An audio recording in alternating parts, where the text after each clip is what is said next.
It was 1945 and World War II had just ended. Berlin, the capital of Germany, was totally wrecked. It was like a giant had come and smashed everything. The victorious countries, America, England, France, and the Soviet Union decided to split Germany among themselves, just like kids agreeing on how to divide a big cake. Berlin got split into 4 parts too. At first, everyone thought this division was temporary, but slowly it became clear that things were more serious. America and its friends were on one side, and the Soviets were on the other. It was like 2 football teams getting ready for a match, but this game was much longer and way more serious. Things started to get weird. The Soviets decided to block the land routes to West Berlin, thinking they could force America and the others to leave.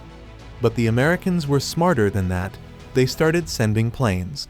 Hundreds of planes flew in every day, bringing food and fuel to the people in West Berlin. This went on for almost a year. The people of West Berlin were super happy that the West didn't abandon them. Slowly, things got even more serious.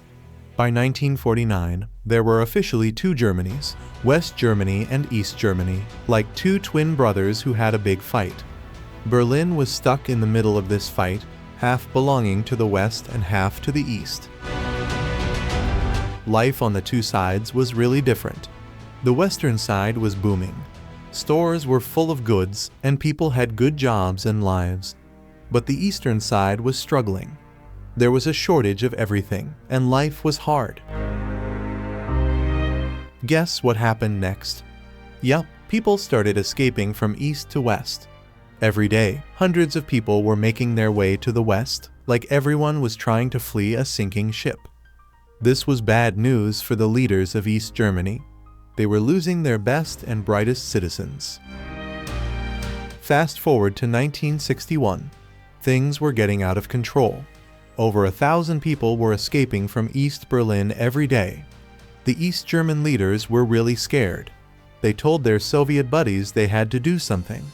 Finally, on the night of August 12, 1961, they made a big decision. That night, while everyone was asleep, thousands of soldiers and workers hit the streets. They started putting up barbed wire and building a wall. The next morning, the people of Berlin woke up to a strange sight. Their city was divided in 2. This was the beginning of the Berlin Wall, a wall that would divide not just a city, but a country and even the whole world. For some, it was a symbol of security, for others, a prison. At first, the Berlin Wall seemed like just a temporary barrier, but over time, it became a complex and impenetrable structure. The wall, which eventually stretched for 155 kilometers, was made up of 4 main parts: the inner border wall, the border strip or death zone, the outer border wall, and anti-vehicle barriers. The Berlin Wall wasn't just a physical structure. It was a symbol of separation, fear, and repression. It tore families apart, destroyed friendships, and crushed many dreams. There were many stories around the wall, one of the most famous being about Konrad Schumann, a 19-year-old East German soldier. Just 3 days after the construction started, on August 15, 1961, Konrad disobeyed orders and jumped over the barbed wire to the west. A Western photographer named Peter Labing captured the moment, and it became a symbol of resistance against the wall. But the sad stories outnumbered the happy ones. More than 1,000 people died trying to cross the wall. One of the saddest stories is about Peter Fechter. Peter was just 18 years old in 1962 when he tried to escape to the west and was shot. He lay bleeding in the border zone for hours, but the East German guards wouldn't let anyone help him, leading to protests in the west. Life on the 2 sides of the wall was like night and day. The western side was developing rapidly, both economically and socially. Fancy shops, chic cafes, and modern buildings popped up, while the eastern side, under communist rule, was deteriorating daily. There was a shortage of consumer goods, strict government surveillance, and no freedom, making it incomparable to the other side of the wall. An interesting aspect of life in East Berlin was the Trabant car, known as the Trabi. It was produced in East Germany and became a symbol of the city. Despite its low quality, the citizens loved it. As time passed, the meaning of the wall changed in people's minds. In the West, the wall became covered in graffiti, slogans, and art. One of the most famous pieces was the Fraternal Kiss by Dmitry Vrubel, showing Soviet leader Leonid Brezhnev and East German leader Erich Honecker kissing. But in the East, the wall was completely white, lifeless, and intimidating, which highlighted the stark contrast between the two sides. Time went on, and by the late 1980s, political changes were happening in the Soviet Union and Eastern Europe. One of these changes was the opening of the border between Hungary and Austria, which many East Germans used to escape to West Germany. On November 9, 1989, Günter Schabowski, the spokesman for the East German government, announced in a press conference that citizens could freely travel to the West. This news spread quickly in Berlin, and thousands of people rushed to the wall.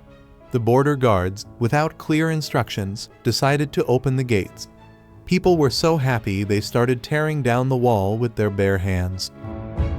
One of the iconic moments of that night was when the famous cellist Mstislav Rostropovich sat by the wall and played a piece by Bach. This performance, captured by journalists, became one of the enduring images of the wall's fall. After the wall fell, the complicated and lengthy process of unifying the two Germanys began.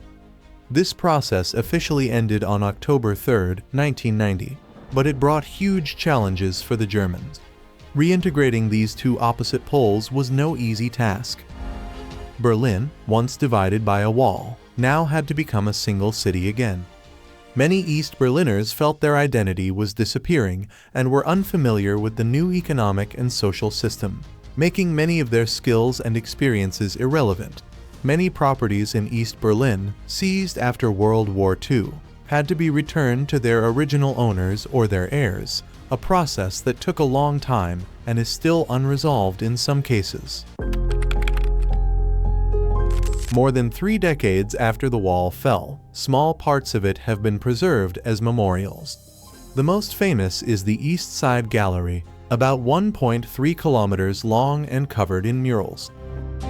The Berlin Wall Museum, another place we can visit now, is near the former Checkpoint Charlie and tells the wall's impact on people's lives. But the wall's legacy goes beyond these. The impact of 28 years of separation has lessened, but cultural and social differences between East and West are still visible in people's lives. One interesting way to see the difference between East and West is Berlin's nighttime map. In satellite images, you can still see the border because of the different streetlights. In the eastern part, sodium lamps with orange light dominate, while in the western part, LED lamps with white light are prevalent.